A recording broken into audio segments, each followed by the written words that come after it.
இங்க ஜாக் அவன் லைஃப்லயே ஃபர்ஸ்ட் டைம் ஃபிளைட்ல ஃபாரின் போக போறான். போறதுக்கு முன்னாடி அவனுக்கு ஒரு வித்தியாசமான விஷயம் தெரிய வருது. அவனோட பர்த்டேவும் அந்த ஃபிளைட்டோட நம்பரும் சேமா இருக்கும். அதை விட ஷாக்கிங்கான விஷயம் என்னன்னா, மோசமான வானிலை காரணமா அந்த ஃபிளைட் லேட்டா 10:15க்கு தான் கிளம்பணும்னு சொல்றாங்க. இப்படி நிறைய விஷயம் ஒரே டைம்ல வித்தியாசமா நடக்கிறதால ஜாக்குக்கு கொஞ்சம் பயம் வர ஆரம்பிக்குது. ஆரம்பத்துல எல்லாம் நல்லா தான் போயிட்டு இருக்குது. ஆனா ஜாக் அவனோட சீட்ல உட்கார்ந்ததும் அவனோட ஃப்ரண்ட் சீட்டுக்கு பேக் சைட்ல ஒரு ரேடியோ இருக்கிறத கவனிக்கிறான். ஆச்சரியமா அந்த ரேடியோல இருந்து அந்த ஃபிளைட்டை பத்தி ஒரு அறிவிப்பு வருது. என்னன்னா, அந்த ஃபிளைட் கிளம்பி கொஞ்ச நேரத்துல பயங்கரமா மழை வரும்னு ஒரு அறிவிப்பை சொல்லுது. அது மட்டும் இல்லாம இன்னும் 1 மணி நேரத்துல இந்த ஃபிளைட் ஆக்சிடென்ட் ஆகி கீழே விழும்னு சொல்லுது. ஸ்டார்டிங்ல ஜாக் அதை பெருசா கண்டுக்கல, யாரோ சும்மா பிராங்க் பண்றாங்கன்னு நினைக்கிறான். ஆனா ஃபிளைட் கிளம்பி கொஞ்ச நேரத்துல வெளியே பயங்கரமா மழை வர ஆரம்பிக்குது. அதை பார்த்ததும் ஜாக்குக்கு பயம் வர ஆரம்பிக்குது. அடுத்ததா ஜாக் அந்த ஃபிளைட்ல இறந்து போயிருவான்னு சொல்லிட்டு இன்னும் கொஞ்ச நேரத்துல ஒரு பறவை அந்த ஃபிளைட்ல வந்து மோதும்னு சொல்லுது. ஆனா ஜாக் 10,000 மீட்டர் ஹைட்ல பறக்கிற ஃபிளைட்ல எப்படி பறவை வந்து மோதும்னு நினைக்கிறான். ஆனா கொஞ்ச நேரத்துல அவனோட எண்ணம் மாறுது. அந்த ரேடியோல சொன்ன விஷயங்கள் எல்லாம் நடக்கிறத பார்த்து ஷாக் ஆகிறான். உடனே அவன் வேகமா பாத்ரூம்குள்ள போய் விழிஞ்சிட்டு எல்லாம் தற்செயலா தான் நடக்குதுன்னு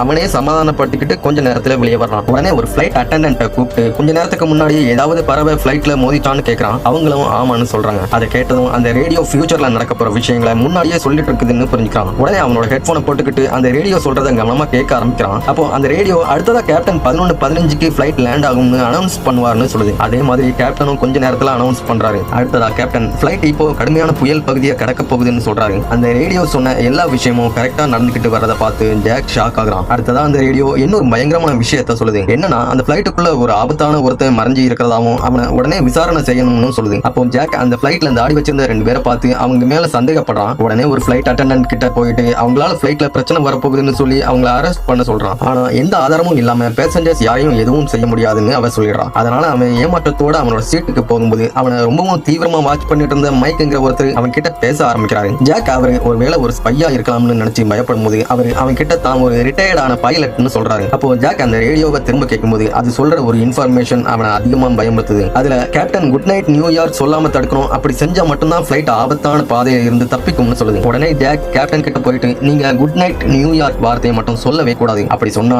அதுதான் இந்த ஃபிளைட்ல கேட்கிற கடைசி வார்த்தையா இருக்கலாம்னு சொல்றான். கேப்டன் உடனே செக்யூரிட்டியை கூப்பிட்டு அவனுக்கு மனநல சரியில்லைன்னு நினைச்சு அவனோட கைகளை கட்டி போட்டுறாரு. அதுக்கப்புறம் அவர் அங்க இருந்து போனதும் திரும்பவும் அந்த ரேடியோவை கேட்க ஆரம்பிக்கிறான். அப்போ அதுல இந்த ஃபிளைட் ஒரு மைன் ஃபீல்டுக்குள்ள போக போகுது, அதுக்கப்புறம் இந்த ஃபிளைட் நிரந்தரமா காணாம போயிடும்னு சொல்லுது. அதை கேட்டு அவன் பயத்துல நடுங்கிறான். அப்போ அந்த ரிட்டையர்டான பைலட் அவன் கிட்ட வந்து அவனை நம்புறதா சொல்றாரு. ஃபர்ஸ்ட் டைம் அவனோட பேச்ச ஒருத்தர் நம்புறதால அவனுக்கு கொஞ்சம் நம்பிக்கை வர ஆரம்பிக்குது. உடனே அவன் அவர்கிட்ட எல்லாத்தையும் எக்ஸ்பிளைன் பண்றான். அந்த மைன் ஃபீல்டுக்குள்ள ஃபிளைட்டை போயிடக்கூடாதுன்னு அவங்க கேப்டனை ஏமாத்தி மைக் மூலமா ஃபிளைட்டை பாதுகாப்பா தரையிறக்க முடிவு பண்றாங்க. உடனே மைக் காக்பிட்டுக்குள்ள போறான். அடுத்து என்ன நடக்க போகுதுன்னு அடுத்த பாட்டுல தெரிஞ்சுக்கிறதுக்காக மறக்காம நம்ம சேனலை சப்ஸ்கிரைப் பண்ணுங்க.